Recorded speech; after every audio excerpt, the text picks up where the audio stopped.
주님께 충성하는 그리스도인. 어느 날 신학자이자 선교사인 에드워드 파웰이 2명의 동역자와 함께 서아프리카로 선교를 떠났습니다. 서아프리카의 소규모 부족들에게 복음을 전하고 현지어로 성경을 번역하려는 목적이었습니다.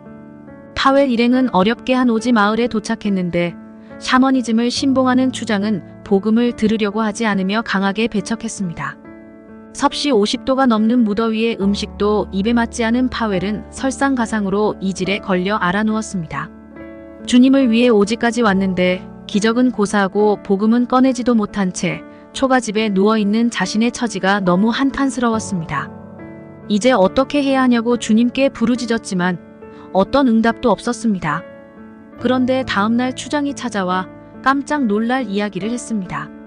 내가 믿는 신께 당신의 회복을 구했지만 도저히 낫지 않으니 이제 당신이 믿는 신께 기도해도 좋습니다. 함께 온 동역자가 파웰을 위해 기도하자 하루 만에 이질이 나았고 이 모습을 본 추장이 하나님의 살아계심을 믿게 되어 온 마을이 복음을 영접했습니다. 하나님을 원망하게 했던 질병이 결국 부족에게 복음을 전하는 가장 빠르고 확실한 방법이었습니다. 하나님의 완전한 계획을 믿는다면 우리에게 필요한 것은 오직 순종뿐입니다. 주님이 명하신 곳에 가고 주님이 명하신 일을 순종하는 충성된 일꾼이 되십시오. 하나님의 말씀이라면 어떤 일이라도 즉시 힘쓰는 충성된 그리스도인의 모습에 대해 생각해 보겠습니다.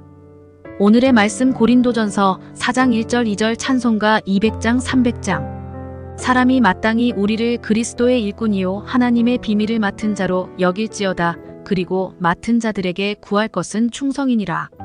나라를 지키는 군인은 상관에게 충성하는 것이 기본입니다.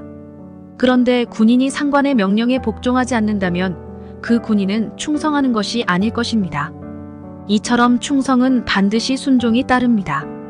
말로는 충성한다고 하면서 순종하지 않는다면 거짓말을 하는 것일 뿐입니다. 그리스도인 역시 하나님의 나라를 위해 충성해야 합니다.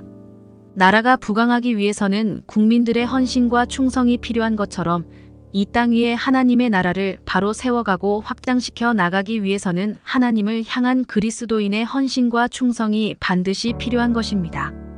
하나님께서 우리에게 충성을 요구하십니다.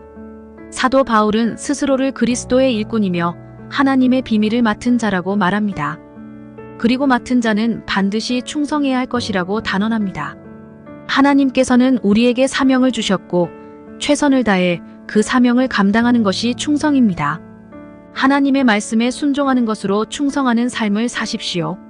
충성하는 군인이 어렵고 힘든 명령이라도 상관의 명령에 즉각 복종하는 것처럼 하나님의 말씀이라면 머뭇거리지 말아야 합니다. 하나님께서는 충성하는 그리스도인을 통해 하나님의 역사를 이루어 가실 것입니다.